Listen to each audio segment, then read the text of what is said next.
Hi there, I'm Jim Bradley. Um, I write a blog called Under the Castor Oil Tree, and I'm going to share with you a couple of things from the blog.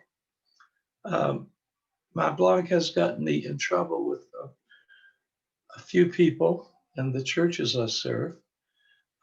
So I'm always very clear that my opinions here, once they get political, are my opinions and not the opinions of Father Bradley.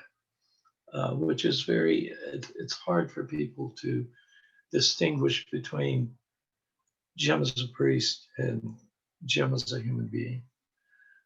So everything I say here today are my opinions and mine only. But the first one is not an opinion piece. It's about job descriptions. And here it goes. A seminary classmate of mine, who was also a priest in West Virginia when I was there, was once running an airplane from Los Angeles to Chicago. My friend, let's call him Joe, was wearing, as he seemingly always did, a clerical collar, black shirt, black suit, and black wingtips. Joe is a very large man, so his priest outfit always made him look like a blackout curtain from the London Blitz. He spent the flight talking amiably with the salesman from a Midwestern firm. They developed one of those airplane friendships and exchanged business cards as the descent began toward O'Hare. And just as the 747 was taxiing up to the gate, Joe's new friend said, "What do you do?" Joe glanced down to make sure his uniform was in place. And hadn't they talked about the church somewhere over Iowa? I'm an Episcopal priest, Joe replied, confused. The salesman smiled. "Oh, I know what you are," he said. "I was just wondering what you do." It's an interesting observation and question. What on earth does an Episcopal priest do? How can we describe a role that I believe is more ontological than functional? What's the job description? Once at a cocktail party in New Haven, surrounded by Yale people, the population of New Haven is divided between Yale people and the masses of the unwashed, which I was a part of, but I knew Yale people. I had a long conversation with a physicist from India with one of those delightful post-Raj English accents that sounded like a bird song. You hear that accent almost every time you call customer services. He was, they all seem to be in India. Since I didn't have on a clerical uniform, I never once flew in an airplane with a collar, lest I be seated beside some psychologically disturbed stranger who wanted to confess at 40,000 feet. I had told the physicist when we greeted each other what I did, and he told me what he did. It's what people do. Here's a fascinating thing. Back in the Appalachian Mountains, where I grew up, when people met for the first time, the question that came tremblingly from their tongue wasn't, "Where are you from?" It was, "Where are you from?" not, "What do you do?" I haven't asked enough people who grew up in rural places if that was true back home to know if it is purely a urban or rural distinction. But I know and know farewell that back home you could tell a lot more about a stranger by knowing where they were from and who their people were than you could by finding out how they earned their money. I still have the tendency to ask people where they spent their formative years, believing as I do that there is a wealth of instant knowledge and intimacy in discovering someone's roots. But in the place I live now, and amidst the people I know now, The first question is always, what do you do? So I told the Indian physicist that I was an Episcopal priest, and he asked me quite guilelessly of someone who was from a place half away around the world and who was Hindu, if he was any religion at all, what my work consisted of. Even then, I had begun to believe that being a priest is an ontological rather than a functional thing. So I fished around in my brain for some way to succinctly describe what my being in the midst of a parish looked like. I came up with a thought that I stand by today. I am a member of a community, I told him, and I function as a leader of that community in our ritual life. And I'm very aware of what is going on in and around the community. And when I think I see God breaking into the day to day, I say, stop, look, there's God. He considered that for a lovely, calm, and timeless way people from the Indian subcontinent have naturally. Took a sip of wine and then said, smiling knowingly, you're a process observer. He, of course, had to explain to an English major what a process observer was. And it is an indispensable role in the sciences. Much of what science is about is watching experiments and noting what happens. It is, he told me, rather tedious and painstaking work, not unlike the day-to-day duties of a parish priest, but finally indispensable to the march of science.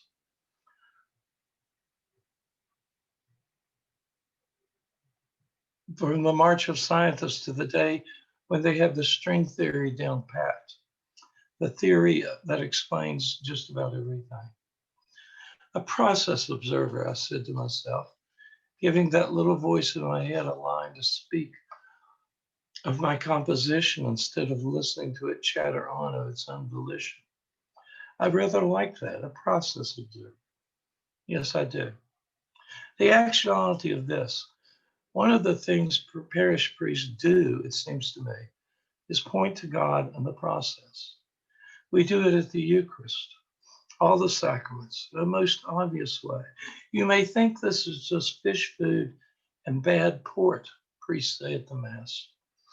But I'm going to point out to you that this is also the very body and blood of Christ. How about them apples? Or like this, you may imagine this is just a little baby and some water and some oil. But I'm going to reveal to you a different way of looking at all of this, a way that brings to mind the creation and the Exodus and John the Baptist and Jesus and the oil of anointing a royal child. And the fact that this little squirming creature is actually the most loved child of God. Or this, for example. I know everyone here believes you are simply a man and a woman anxious to get dinner over and shed those clothes and do what men and women do in the dark wine-soaked night. But I tell you, you are a mystery. You are beloved of God, and God approves, blesses, and watches over you. Go after each other with passion and zeal. It is as the Almighty has arranged it. Stuff like that is what priests do, process observing, seeking to unconceal the oldest string theory of them all, that God is in control in some way we cannot recognize or even understand. Once a few years ago, the remarkable organist choir director of St. John's, the finest musician I've ever known, who doesn't have a big fat attitude, found a spiritual he thought I would like, knowing that I'm partial to spirituals. It was called I Believe This Is Jesus, and went like this. I believe this is Jesus. Come and see, come and see. Bob's idea that I would, after the fracture of the host, sing the I Believe This Is Jesus part, and the choir would respond, come and see, come and see. and then do the rest of the song while I administered communion to those at the altar. A great idea, real process observer stuff. I'd break the bread and then indicate the bread and wine and say, I believe this is Jesus. So without telling anyone but the choir, that's what we did. I broke the bread, took a deep breath since I'm rocky about my singing ability, and broke into song. When the choir responded, come and see, I did something like point to the bread and wine and sing along, shifting from foot to foot, remembering why I love spirituals. You can't stand still and sing them. I turned to give communion to the others at the altar, including the assistant rector and our parish administrator. And they were all staring at me as if I were a crazy person who just escaped from the sanatorium with a sharp, deadly weapon. After I force-fed them the bread and wine, fattening up the Christmas goose, they nearly dissolved into that kind of laughter that there is simply no way in heaven and earth, no act of will available to human beings to repress. We still laugh about it. Others laughing more than me, since I was just process observing and reporting, and I can still do that. I'll do that for you if you ask me nicely. I have this ongoing conversation with my bishop and others about ontology and function and what a priest does. I came down hard on the being side of the distinction. I actually think a priest's job description is to be in the midst of the community. The functional stuff is neither rocket science nor brain surgery. In fact, most everything a priest does, since we are the last of the generalists, someone else could do much better. Say Mass, for example.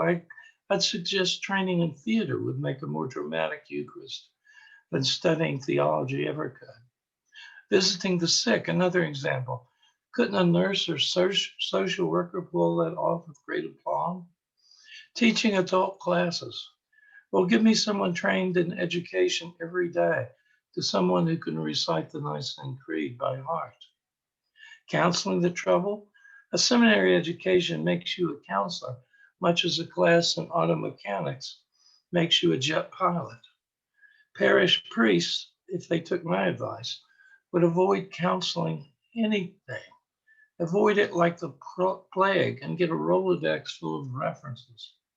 I can listen to someone's problem, but I seldom, if ever, do I know an answer.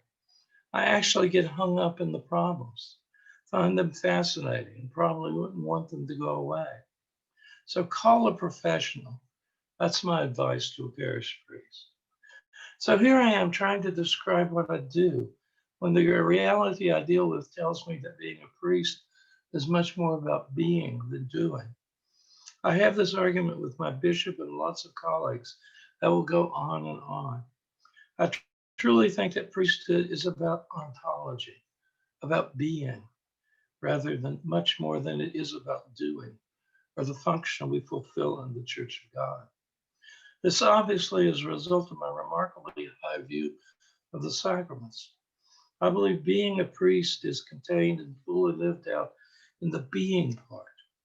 What I do, like talk to the leaders of the Narcotics Anonymous group that uses St. John's on Tuesday mornings, about most of the folks in that group, unlike the other 12-step groups that use the space, are court ordered and there to score some dope and don't give a good damn about the fact that there are other people in the building.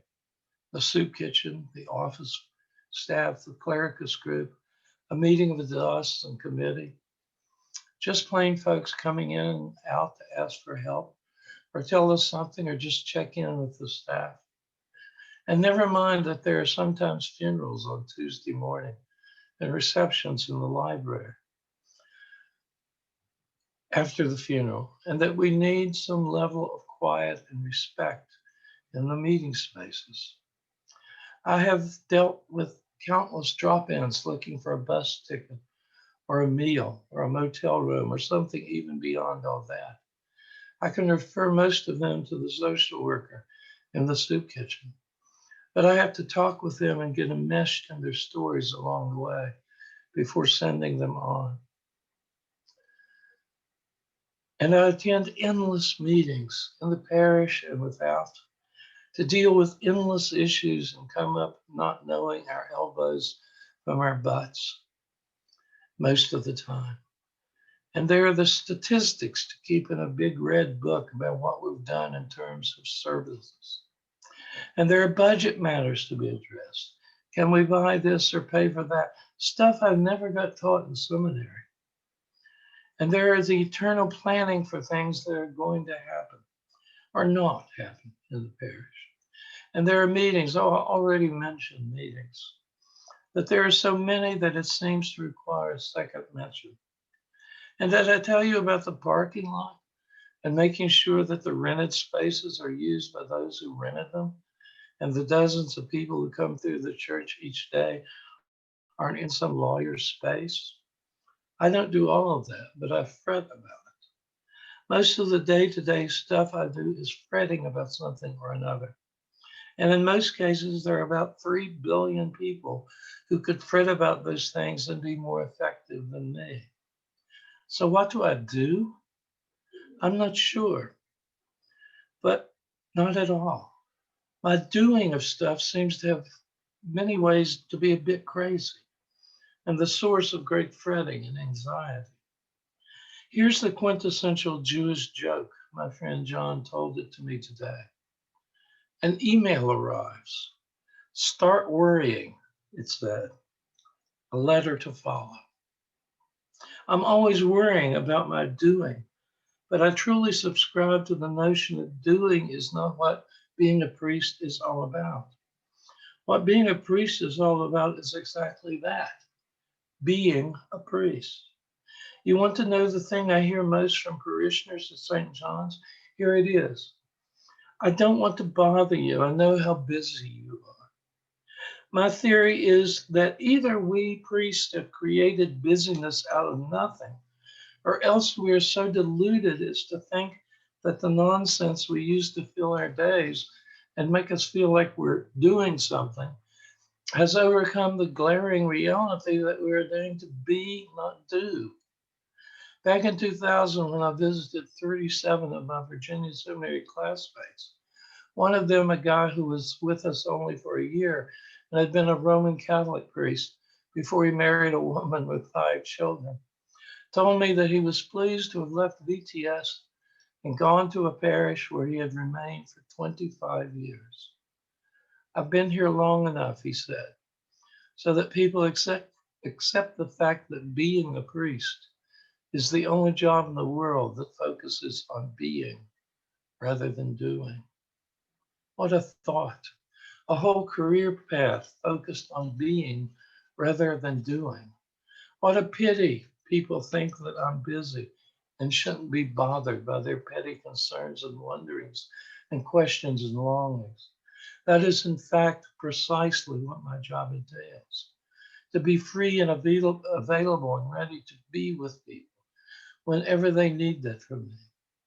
I don't suggest that my being will save them or heal them or do anything much more than simply being with them in their joy or confusion or pain or loss or wonderment. There's a wonderful term in psychology, the non-anxious presence. Therapists long to provide that service to their clients, just to be with them, whatever is going on, without anxiety. A calming presence is what most of us need when stuff is happening in our life. We just need someone to be there at our deathbed, in labor hall, in the ER, when we're troubled and confused, at the celebrations and transforming moments of our lives. Just that, a shadow in the background who is simply there without attaching themselves to the emotions and feelings of the moment. That is what most of us need most of the time. And that is, so far as I can see, our priest can be in the midst of the community he or she serves. I've done what used to be called S training. Almost all religious folks think S was mind control and a monstrous intrusion into the life of those who submitted themselves to it. I am still involved in a group, the Master Foundation, that continues the work of S began. The Master Foundation is the religious spinoff of S, and I have been a leader of Making a Difference workshops for almost 20 years now. I took that workshop when I was considering renouncing my vows as a priest. And when I came out of 3 days, it was with my priesthood all new and shiny. The workshop is ontological. It's about being, not doing. And back over a quarter of a century ago, when I was in an S workshop, I called to tell them I couldn't come to the second weekend because a beloved parishioner of St. Paul's, the parish I served at that time, was dying and I had to be with him. The workshop leaders gave me much grief, understandable grief, but grief nonetheless, about my commitment to the workshop. And what if I'd gotten hit by a truck? Who would be with Aaron? Who would be his priest then? But I rejected all the arguments they threw at me. Some of it reasonable BS, but BS all the same. And went to visit Aaron when I should have been in my chair at the meeting. Aaron was in a coma and I couldn't do much of anything. I couldn't give him communion or talk with him or reassure him as he was slipping into that good night. So after 15 minutes or so, I left his room, having anointed him and giving him final unction. I could do that after all. I rode the elevator to the lobby and was unlocking my car when I remembered the first weekend of the S training and the emphasis on being that I learned there. So I went back to the elevator, rode up to the 5th floor, and entered Aaron's room again. I sat by his bed for over 2 hours.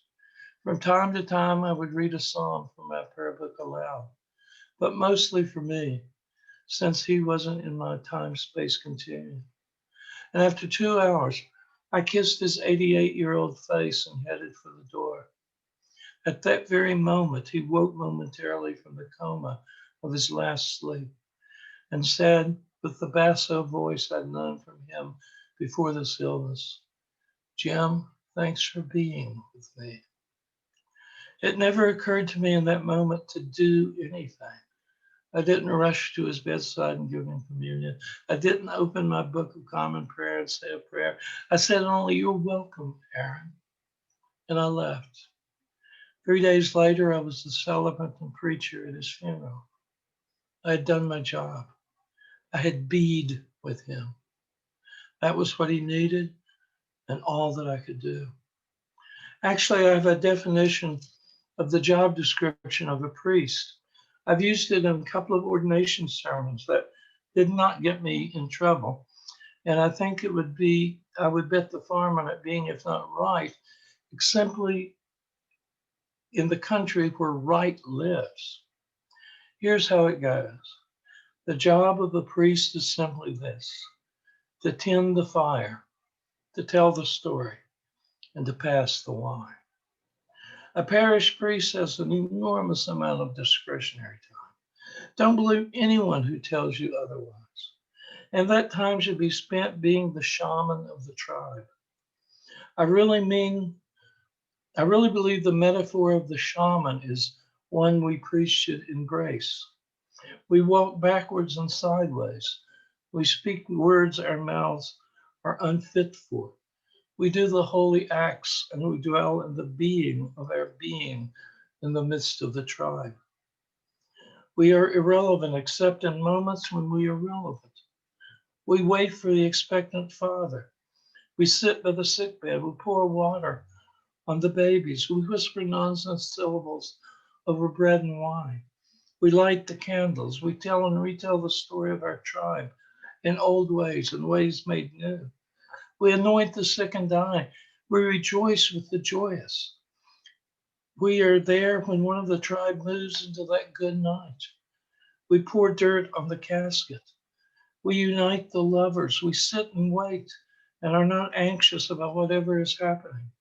Shamans are the role we can play in the tribe who loves us and who we love to death. So we tend the fire. Everyone else is too busy in the times and tides of living to pay attention.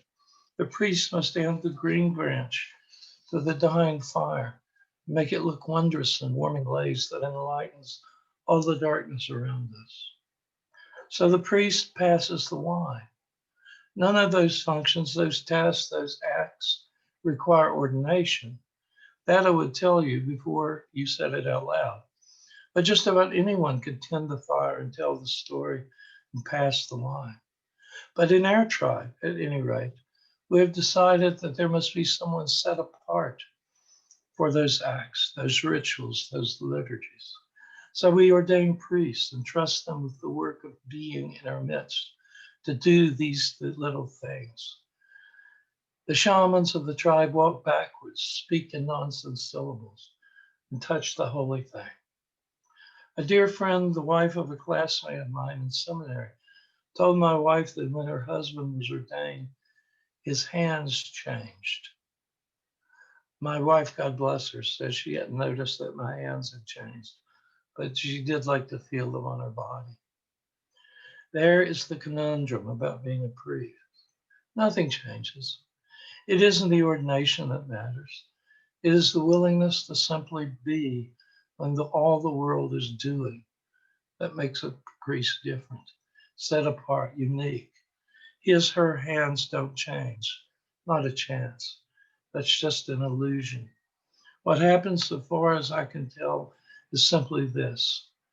Some sap decides to be rather than do, and the church applauds.